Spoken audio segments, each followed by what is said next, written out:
Welcome back to another edition of whatever we call this. I feel like needs a name. Barebottle Media. We'll fix that in post. Yeah.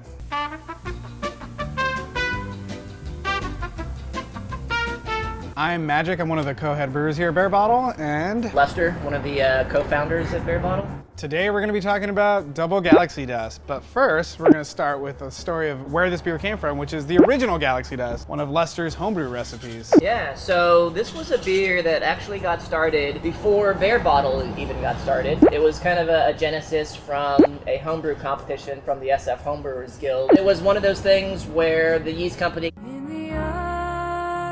came to the homebrew club and said, hey, we have this hazy, peachy kind of IPA yeast. Will you guys give it a try and brew some beer with it? So everything that it described was stone fruit and peachy. Galaxy had come out a couple years prior, and Galaxy hops to me was always this really big peach bomb as well. So I thought it'd be a lot of fun to just kind of do like peach upon peach, but also keeping it really simple. Single yeast 054, single hop Galaxy, single malt, English 4 malted Maris Otter. And it's funny because when that beer came out, I would enter local comps and it would get dinged on appearance, saying, oh, your beer's not clear, there must be a flaw. Like a couple of my buddies in the homebrew club, you know, I think they took first place and I would take second place in the comp, and they'd give me a hard time about winning. But then this was one of the first 5 beers we ever brewed at Barebottle, and then it was the first beer that was ever on draft at Tornado. So I took my buddies there and bought them a Galaxy Dust IPA at Tornado and say, okay, like who wins now? So So Double Galaxy Dust, really just taking the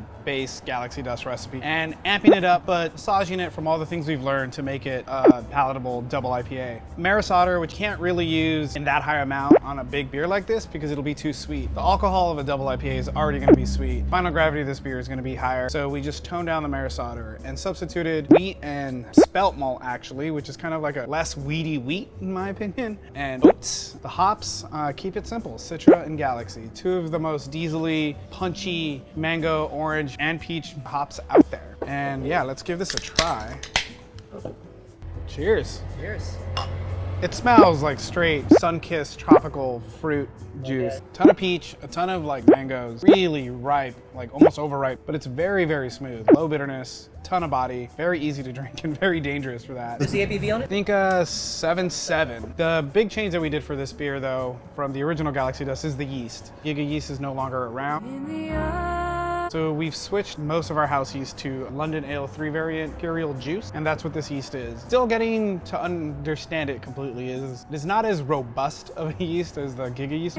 What it does give you is these really soft, pillowy beers where the hops are absolutely accentuated. For those who do remember the original Galaxy Dust, the kind of the way that yeast finishes like in the beer, it's a little bit different. Like this is a soft, lingering kind of sweetness, which is doing a really good job of accentuating a lot of these kind of new age hop flavors. Because a lot of the new age hop flavors are always like they're sweet flavors. They're peach, they're mango, they're guava, they're passion fruit, you know, versus the pine and just the rind of grapefruit in the past. So this yeast actually does a really good job accentuating a lot of the kind of sweet notes and a lot of the new age kind of fun hops that we use a lot now. A couple tips if you're brewing this at home.